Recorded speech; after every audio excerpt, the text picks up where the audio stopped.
আপনি জানেন যে রাজসাক্ষী হয়ে গেছেন আইজিপি মামুন, সাবেক আইজিপি মামুন। এটা অনেক বাংলাদেশে খুব কমই এই ধরনের ঘটনা ঘটেছে এবং এই রকম কেসে।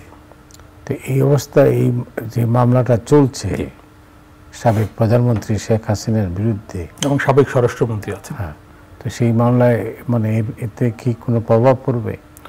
হ্যাঁ, এটা তো একটু ইন্টারেস্টিং এই খবরটা আজকে স্বভাবতই সংবাদপত্রগুলোতে মানে প্রথম পাতায় প্রথম খবর হয়েছে অনেক ক্ষেত্রে, খুব স্বাভাবিক।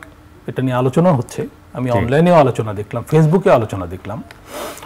এখন তো ফেসবুকে আগে আলোচনা শুরু হয়ে যায়। তো যাই হোক, রাজসাক্ষী হলে একটা সুবিধা হয় সরকারের পক্ষে, সেটা হচ্ছে যে অভিযোগ প্রমাণ করতে সুবিধা হয়। মানবজমিন এটা ফোকাস করেছে, দেখলাম যে মানে অভিযোগ প্রমাণ সহজতর হবে। তো সেটা খুবই স্বাভাবিক, কারণ যাদের বিরুদ্ধে অভিযোগ তাদের কেউ যদি বলে যে আমি এর সঙ্গে জড়িত ছিলাম এবং আমি অনেক কিছু জানি, সেগুলো আমি বলবো, তার মানে প্রসিকিউশনকে আমি সাহায্য করব, তো তখন কিন্তু তার অবস্থানটা ভিন্ন হয়ে যায়। তখন উনি আসামি থেকে সাক্ষীতে রূপান্তরিত হন। এবং আজকে চিফ প্রসিকিউটরকে এই প্রশ্নটা করা হয়েছে যে উনি এখন কি সাক্ষী হিসেবে বিবেচিত হবেন কিনা। তো যাই হোক, আদালত সেটা নির্ধারণ করবেন এবং আদালত তার, যেহেতু উনি রাজসাক্ষী হতে সম্মত হয়েছেন বা উনি উদ্যোগী হয়েছেন, তো আদালত তার নিরাপত্তার নির্দেশও দিয়েছে, কারণ তার নিরাপত্তার সংকট হতে পারে। তো যে মামলায় উনি দাঁড়িয়েছিলেন আজকে আদালতে, উনি একমাত্র যে ধৃত, অন্য দুজন কিন্তু পলাতক, শেখ হাসিনা এবং সাবেক স্বরাষ্ট্রমন্ত্রী। তো তাদের তো পাওয়া যাচ্ছে না, তাদের অ্যাবসেন্সেই বিচারটা হবে। আমাদের এখানে তো অনুপস্থিতিতে বিচারের ধারা আছে, যেটা কিন্তু আন্তর্জাতিক অপরাধ আদালতে নেই। আজকে অ্যামনেস্টি ইন্টারন্যাশনালের একটা খবর আছে, তারাও কিন্তু এই যে জুলাই গণ অভ্যুত্থান দমনে যে মানে মানবতা বিরোধী অপরাধ হয়েছে, বল প্রয়োগ করা হয়েছে, জি, অতিরিক্ত বল প্রয়োগ তারা বলছে তাদের ভাষায়।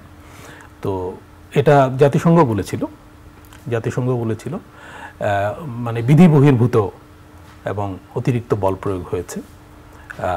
মাঝে তো আমরা দেখলাম যে বিবিসি একটা ওই যে শেখ হাসিনার যে অডিও, যেটা প্রসিকিউশনও বলেছিল যে এটা শেখ হাসিনারই, বিবিসিও এটা তারা নিজেদের মতো করে পরীক্ষা নিরীক্ষা করে বলেছে যে এটা শেখ হাসিনারই।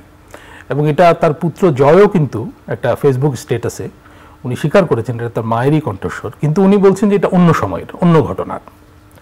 যাই হোক, তো এগুলো তো আদালতে পরিষ্কার হবে, আদালতে সাক্ষ্য প্রমাণের ভিত্তিতে এটা মানে স্পষ্ট হবে।